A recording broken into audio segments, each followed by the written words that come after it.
네, 앞서 보신 것처럼 오늘 오후 3시 현 정부의 숨은 실세라는 의혹을 받아온 최순실 씨가 피의자 신분으로 검찰에 소환됐습니다.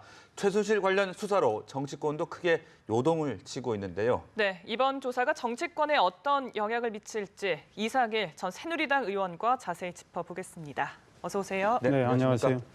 네, 최순실 씨 마침내 국민들 앞에 모습을 드러냈습니다. 네네. 이 모자와 목도리 등으로 얼굴을 꽁꽁 감춘 채 등장을 했고요. 네. 포토라인이 무너지고 그야말로 아수라장이 됐습니다. 네네. 네. 출석 장면 어떻게 먼저 보셨습니까? 예, 저도 생생히 봤습니다. 오늘 기자 여러분들이 한 300여 명 모였다고 그러고요. 또 우리 분노한 시민들이 많이 모여서 시위를 하고 있었는데 사실은 포토라인 앞에 서서 기자들하고 문답을 하기로 했었는데 네네. 우리 시민들이 너무나 흥분하고 분노했기 때문에 그게 이루어지지 않았고 최순실 씨 넘어져서 신발도 한 짝 잃어버리고 이런 상황이 연출됐는데 최순실 씨가 아마 이 국민의 분노를 아마 정말 실감나게 느꼈지 않았을까 이런 생각을 하고 네. 본인도 짤막하게나마 죽을 죄를 졌다, 용서를 구한다 했는데 정말 그런 생각을 갖고 있다면 지금 검찰에서 수사 중인데요. 본인이 한 일 모든 거에 대해서 낱낱이 정말 정직하게 밝히고 용서를 구해야 된다고 봅니다. 네네. 그래서 검찰 수사가 어느 정도까지 이루어질지 몰라도 최순실 씨가 지난번에 언론과 인터뷰에서 대통령 연설문 일부 수정만 인정했을 뿐 제기된 모든 의혹에 대해서 다 부인을 했습니다. 그러니까 그다음에 사실은 은폐 축소하려는 흔적도 많아요. 왜냐하면 자기가 만들었던 더 블루K 그 회사의 이메일 계정 다 바꿨고 지금 본인이 관여한 걸로 알려진 K스포츠재단 컴퓨터도 다 이 교체가 됐고요. 그래서 게다가 그 최순실 씨 운영하던 문제 사무실들이 다 폐쇄가 되면서 자료들도 사라졌고 그러니까 지금 검찰은 뒤늦게 수사하면서 많은 애로를 겪을 겁니다. 그러니까 최순실 씨가 정말 나라와 국민 또 대통령을 생각한다면 본인이 어떤 일을 했는지 정말 정직하게 밝히는 게 급선무다. 그래야 용서를 구할 수 있다 이런 생각입니다. 네. 말씀처럼 그간에 제기된 의혹에 대해서 최 씨가 다 부인해 왔는데요. 네. 따라서 이번 수사의 관건이 검찰의 수사 의지가 될 텐데 사실 일단은 뭐 인력을 대거 투입하면서 네. 총력전을 펼치는 모습입니다. 근데 네. 의혹이 워낙 많다 보니까 네. 어디까지 진실 규명이 될지 궁금하거든요. 예, 사실은 모두 그럴 겁니다. 지금 혐의만 해도 10여 가지가 된다는 거 아니겠습니까? 네네. 그런데 우리 검찰이 처음에 잘못했습니다. 왜냐하면 사실 이 청와대와 정부가 잘못한 거죠. 왜냐하면 최순실 씨 의혹 제기가 막 됐을 때 근거 없는 폭로라고 해서 덮으려고 했던 거죠. 그러다가 계속 의혹이 이제 나오니까 마지못해 서울지검 형사 8부에 사건을 배당했습니다. 사실은 특수부에 배당해도 시원찮은데 그래 3명의 검사가 이걸 시작을 하다가 이제 결정적인 증거들이 나오니까 대통령 25일 날 사과하시고 검찰도 특별수사본부 설치해서 수사를 확대해 나가고 있었죠. 게다가 오늘은 또 인력 보강을 한다고 해서 현재로서는 일종의 한 지청의 규모의 검사들이 지금 파견이 돼 있어서 검찰도 이번 수사를 잘못했을 경우에 검찰 존립의 위기가 온다라는 생각으로 수사를 하고 있는 것 같아요. 그래서 검찰은 제기된 10여 가지 의혹에 대해서 앞으로 몇 날 며칠이 걸리더라도 최순실 씨에 대해서 하나하나 치밀하게 수사를 해야 될 거고요. 네.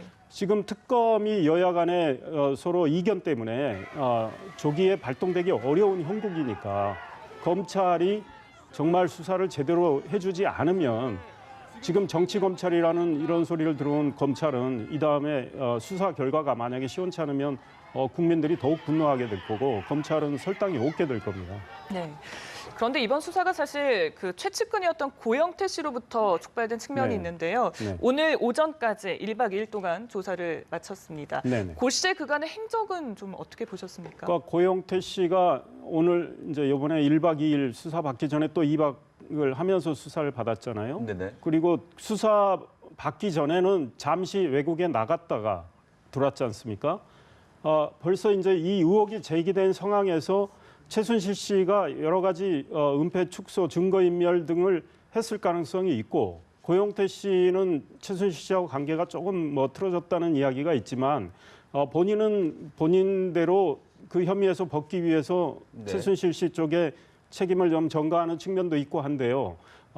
고영태 씨가 키맨입니다. 네. 그러니까 처음에 그 연설문 고치는 걸 좋아한다는 이야기도 했고 거의 태블릿 PC를 통해서 한다는 이야기도 나왔고 그러나 지금 수사 받고 나서 하는 이야기는 또 좀 달라졌어요. 그렇더라고요. 태블릿 PC는 뭐 자기는 모른다고 네네. 하고요. 그래서 이 검찰이 정말 그동안에 사전에 치밀하게 조사를 하고 했다면 이 이제 고영태 씨가 어느 정도 이 발언을 거짓으로 하고 있는지 이런 걸 네. 규명을 해야 될 거고 고영태 씨 이 문제를 제대로 규명을 해야 최순실, 차은택 씨 이 관계 규명도 됩니다. 이 두 사람의 관계를 2014년에 고영태 씨가 소개를 해줬다는 거 아닙니까? 그때 광고 감독에 불과했던 차은택 씨가 고영태 씨 소개로 최순실 씨를 만난 후부터 문학의 황제가 되고 미르재단, K스포츠재단에 같이 관여하고 또 문화체육부 문화사업 관련 12개 사업과 관련해서 많은 일을 차은택 씨가 관여를 하게 됐는데 그때 최순실 씨가 국정농단을 한 그 흔적들이 지금 고영태 씨, 차은택 씨 수사를 통해서 나오게 될 테니 고영태 씨에 대한 철저한 수사 이게 꼭 필요하죠. 네. 자, 정치권도 지금 뭐 정신없이 돌아가고 있는 것 같습니다. 먼저 새누리당 말이죠. 이 의원들이 당 지도부의 사퇴를 요구하고 연판장 서명 착수했다 네. 이야기가 전해지고 있습니다. 하지만 이정현 대표는 여전히 뭐 사퇴를 하지 않겠다는 네, 입장이거든요. 네, 어떻게 네. 보십니까? 오늘 31명의 의원들이 모인 거로 41명의 의원들이 모인 거로 알고 있습니다. 그리고 연판장에는 그 이상의 의원들이 서명한 거고요. 사실은 민심의 분노를 인식하고 있기 때문에 이런 일이 벌어지고 있는데 사실은 누가 잘했느냐 잘못했느냐를 따지기 전에 새누리당 전체가 공동 책임을 져야 되는 상황이지만 네. 우리 지금 새누리당 지도부가 특히 이정현 대표의 경우는 오늘 그런 이야기를 했죠.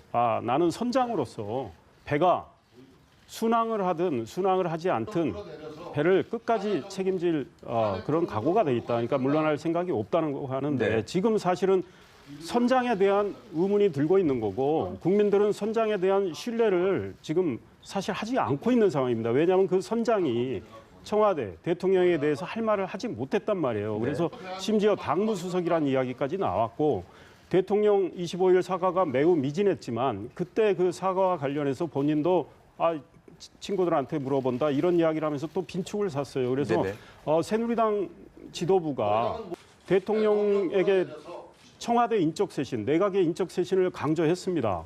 그런데 새누리당은 왜 인적쇄신을 안 한단 말입니까? 새누리당도 책임을 느끼고 인적쇄신을 해야 됩니다. 그래서 국민들한테 정말 새누리당이 각성하고 정신 차렸다 이런 모습을 보여주는 그래서 새 출발하는 이런 자세를 보여주지 않으면 새누리당이 앞으로 신뢰받기 어려운 상황이 될 겁니다. 네. 쇄신이 필요하다라고 말씀해 주셨는데 지금 내부 혼란이 가중되고 있어서요. 일각에서는 뭐 지금 친박 비박 간의 분열 조짐이 보이다 보니까 뭐 탈당 얘기까지 나오던데 이런 상황으로까지 이어질까요? 그러니까 언론은 지금 이 친박 비박의 어떤 계파 갈등 이런 시선으로만 보는데 지금 오늘 모인 분들 중에도 친박이 많습니다. 지금 새누리당의 다수는 친박이지만 정말 친박도 여러 부류가 있습니다. 그래서 이 문제는 계파적 시각으로 보지 말고 정말 새누리당을 걱정하고 이 정부의 그 임기 마지막 날까지 그래도 임기를 잘 마무리하는 걸 이 걱정하는 마음들이 모여서 이렇게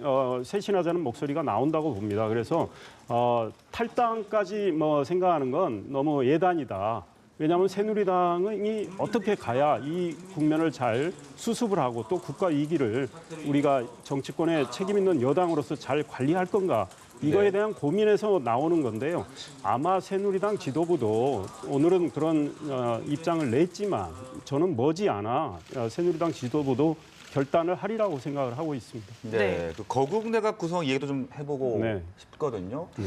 야권이 요구했고 새누리당이 받아들였는데 다시 야권은 진상규명이 먼저다라고 선을 긋고 있습니다. 뭔가 여야 모두 좀 우왕좌왕하고 있는 건 아닌가라는 생각도 들거든요. 네, 방금 이 프로 시작되기 전에 지금 보여주셨지만 네. 우리 정진석 원내대표가 매우 화난 표정으로 오늘 의장이 주재한 그 여야 3당 원내대표 회담에 뭐랄까 화를 좀 분출하고 일어서는 장면이 있었지만요. 네. 사실은 그렇습니다. 지금 야당이 이 문제와 관련해서 많은 요구를 했습니다. 그때 새누리당 다 받았습니다. 사실 네. 특검하자고 해서 특검 받았습니다. 물론 특검의 방식 가지고는 아직 이견이 있기 때문에 그건 더 협상을 해야 되겠지만 게다가 중요한 건 거국 중립 내각인데요. 그것도 사실은 여당 입장에서 책임 정치를 한다는 입장에서는 받기 어려운 건데 그걸 받은 거죠. 그걸 받고 대통령께 거국 중립 내각 합시다라고 새누리당 지도부가 건의를 했죠. 네네. 그 이야기는 뭐냐면 대통령 당신의 고난을 정말 다 내려놓으십시오. 이 뜻이거든요. 이제 거국 중립 내각을 한다면은 여야가 협의해서 총리 만들고 강요까지 그 총리 재청권 행사하는데 그 강요들을 여야가 협의해서 지금 다 인선하겠다는 거 아니겠습니까? 그러니까 대통령은 사실상 국정에 이선 후퇴를 하라는 이야기인데 그걸 다 받았어요. 그랬더니 지금 더불어민주당 문재인 전 대표가 26일 날 거국 중립 내각 하라고 하셨어요. 그래가지고 새누리당이 고민해서 그걸 받겠다고 했는데 네네. 막상 받고 나니까 더불어민주당 생각이 달라진 거죠. 왜냐? 더불어민주당은 지금 이렇게 국정 혼란, 표류 상태가 지속이 되고 새누리당을 비롯한 여권 전체가 국민의 비난, 질책을 받는 걸 즐기고 있는데 이런 상황이 더 지속되기를 원한다고 볼 수밖에 없어요. 근데 지금 정말로 중요한 거는 국정이 필요하면서 국가 이기가 심화되고 있는 상황인데 정말 야당이 이럴 때 도와주시면 야당은 오히려 국민의 그 믿음을 더 살 겁니다. 아, 수권 정당 같구나 이런 이미지를 줄 수가 있는데 지금 더불어민주당은 자꾸 정략적으로 이 문제를 다루는 느낌을 주니까 정지석 원내대표가 저렇게 화가 난 건데 네. 추미애 대표, 더불어민주당 대표 이런 말씀하셨습니다. 그 오물이 있는 거기에 우리가 왜 끼냐, 왜 가냐 이런 말씀. 정말 말의 품격도 문제지만 인식에도 문제가 되고요. 오늘 우상호 더불어민주당 원내대표 국민의당에서 대통령과 여야 3당 지도부의 회동을 하자. 저는 매우 필요한 일이라고 생각합니다. 네네. 이 국가 위기를 어떻게 같이 잘 관리해서 극복할 건가 이거 논의하는 자리인데 우상호 원내대표 뭐라고 하셨는지 아세요? 혐의자하고 왜 만나느냐? 대통령이 피의자란 이야기죠. 그런데 이거는 좀 무책임하다고 봅니다. 그래서 정말 야당이 이럴 때 국난을 수습하는 정말 의연한 모습, 대승적 모습을 보여주면 오히려 야당의 지지는 더 올라간다고 봅니다. 네. 그 박근혜 대통령이 또 후임자가 없는 그런 상태에서 참모들을 이제 경질을 했는데 그만큼 다급한 상황이다 이렇게 인식을 하고 있다라고 볼 수 있지 않겠습니까? 네, 앞으로 그렇습니다. 인적 개편 어떻게 나올 걸로 예상을 하십니까? 예, 청와대 이제 인적 개편 일부만 이루어졌죠. 그렇죠. 이제 수석들의 사표 제출하라고 지시한 시점도 정말 늦었습니다. 사실은 25일 날 대통령께서 사과했을 때 그 사과가 미진하든 안 하든 청와대 비서실장을 비롯한 수석들은 바로 사표를 냈어야 되는데요. 뒤늦게 지시해서 사표 제출이 이루어졌고 지금 갑자기 사람을 찾기는 또 어려운 형국이 맞습니다. 예. 그래서 일단 두 사람 인선 결과만 발표했는데 그렇게 급히 발표한 까닭은 게다가 일요일 날 어제 이루어진 거 아닙니까? 그만큼 이 분노한 민심 이거를 인식하고 있다라는 거죠. 그런데 지금 중요한 거는 그 밖에 쇄신이 계속 이어져야 되는데요. 중요한 건 지금 내각 쇄신 아니겠습니까? 그러면 총리를 비롯한 이제 장관 교체가 이루어져야 되는데 지금 거국 중립 내각 문제 가지고 여야가 충돌을 했거든요. 근데 지금 사실은 대통령도 이에 대해서는 입장을 안 밝혔습니다. 네네. 자기의 고난을 내려놓는 거라 굉장히 아마 결심하기가 쉽지 않을 겁니다. 그런데 만약에 야당이 거국 중립 내각 좋다. 우리도 새누리당이 수용했으니 이렇게 가자 하면은 대통령이 총리 고르기가 쉬울 거예요. 왜냐? 여야 이렇게 협의해서 여야가 정말 인정하는 그런 총리를 대통령이 지명할 수 있는데 현재는 어떤 분을 지명해도 야당은 공격할 수 있는 이런 상황이기 때문에 아마 총리 고르는데 고민이 있을 거고 시간이 늦어질 것 같은데요. 그러다 보면은 강요들 교체도 늦어지는 이런 문제가 발생할 것 같아요. 네, 알겠습니다. 참 이게 청와대 정치권 또 국민들까지 혼란이 계속되고 있는데요. 향후 수사 상황을 계속 지켜봐야 될 것 같습니다. 오늘 이상일 전 새누리당 의원과 얘기 나눴습니다. 고맙습니다. 감사합니다. 네, 고맙습니다.